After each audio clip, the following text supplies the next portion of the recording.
In the shadow of World War II, an amazing person came along who broke stereotypes and did things that were not expected. Noor Inayat Khan, an Indian American who belonged to royalty, went on a secret mission as a British spy. She left behind a legacy that shocked the world and changed people's ideas of who could be a real hero for good. Let's find out how she lived this contradictory life, going from royal wealth to secret missions without missing a beat. The lady you are seeing here is Noor Nisa Inayat Khan, who was born in Moscow on January 1, 1914, to Hazrat Inayat Khan and Aura Ray Baker, an American who had changed her name to Amina Sharada Begum after getting married. Khan's father, a musician and philosopher named Inayat Khan, was in Moscow at the time for a long stay with his group, the Royal Musicians of Hindustan, which had been asked to perform in Russia. Noor was a princess because her father was a relative of a ruler of the kingdom of Mysore in southwest India in the 18th century. Inayat Khan grew up in the West Indian city of Baroda, but he wanted to bring Sufism to the West. He met the woman he would marry while giving a talk in San Francisco. Sufism focuses on giving up worldly things, making the mind pure, and looking at God's nature in a mysterious way. But do you know that her early life was not a piece of cake even after being a princess? Noor Inayat Khan had to take care of her younger brothers when she was 13 years old and living in France. Her father died while on a pilgrimage in India, and her mother was too shattered to care for them. Khan became a writer after she finished school. In 1939, the book 20 Jataka Tales that she wrote came out.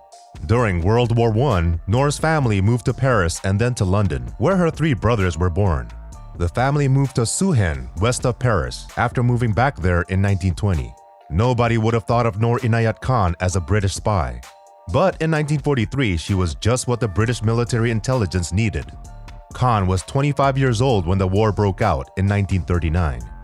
Her name was recently in the news in Britain because she was being considered as a new face for the 50-pound note. She and her family went to England to help with the war effort. In 1940, she joined the Women's Auxiliary Air Force and studied to be a radio operator.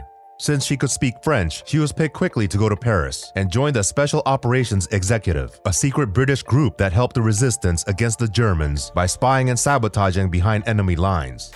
Khan worked hard during combat training to get over her fear of weapons and improve her ability to read Morse code, but her intelligence network friends still had doubts. Some thought she was too young and didn't have enough knowledge. They told her that she had carelessly left notes sitting around and that by putting milk in the cups before the tea, she had shown that she was British. They also asked if she was the right person for the job because she was raised in Sufism, which is a mystical style of Islam. All of the other British spies in Khan's network were caught within 10 days of her arrival. The SOE wanted her to go back to Britain, but she said she would try to put the network back together on her own. She did the work of 6 radio workers in the end. Khan never got home after the war.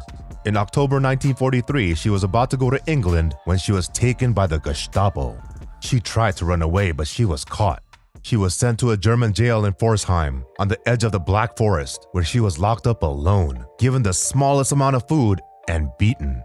She was sent to the Dachau concentration camp on September 12, 1944, and abused there. The next day, she and 3 other SOE women were all killed at the age of 30. In a quiet area of London's Gordon Square, where Khan used to live, there is a statue of her. It is written with the last words she is said to have said before being killed at Dachau: Liberté. Apart from this, Britain gave her the George Cross, and France gave her the Croix de Guerre with a gold star for her bravery and service. What do you think? Do you believe it would have been better for her to remain a princess instead of embarking on her courageous journey as a spy? Leave a comment.